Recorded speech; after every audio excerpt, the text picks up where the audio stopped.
Welcome to the base. मैदे का ulcer मौत है मगर इसका इलाज एक मुकम्मल जिंदगी है। अल्सर जिस्म के किसी भी हिस्से में जख्म पड़ जाने को कहते हैं और मैदे में जख्म की सूरत में इसे अल्सर मैदा का नाम दिया जाता है, जो अक्सर मैदे की पिछली दीवार पर होता है ताहम अगली दीवार पर भी हो सकता है।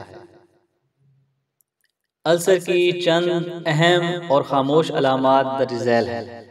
नंबर 1, पेट के ऊपरी हिस्से में दर्द होना जो ग़िज़ाई नाली में किसी भी जगह हो सकता है। मतली अल्सर की बहुत बड़ी निशानी है वाउंटिंग यानी कै का आना, कै या पाखाने में खून का आना, खाने के बाद अक्सर सीने में जलन, खाने की ख्वाहिश का ख़त्म हो जाना, भूख का अजीब एहसास होना, पेट फूल जाना, कमर दर्द और डिकारे आना।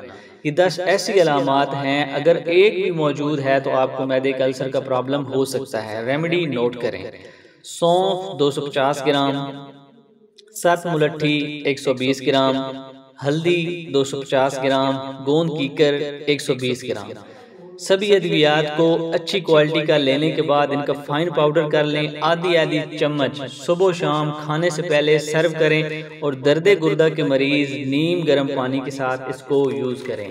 ये मेडिसिन आपकी 10 में से 10 अलामात को मुकम्मल तौर पर ख़त्म कर देगी। उसके बाद इस रेमेडी के इस्तेमाल से आपके मैदे के वर्म ख़त्म हो जाएंगे, मैदे का दर्द ख़त्म हो जाएगा, आपकी गैस खारिज होगी, दर्द गुर्दा में इसका रिजल्ट इंतहाई शानदार है। ये मेडिसिन आपके छोटे पेशाब की जलन को दूर करेगी, जिगर और मसाने की गर्मी को दूर करने में मुकम्मल आपकी मुआवनत करेगी और नज़ला ज़ुकाम के लिए भी ये एक बेहतरीन इलाज है।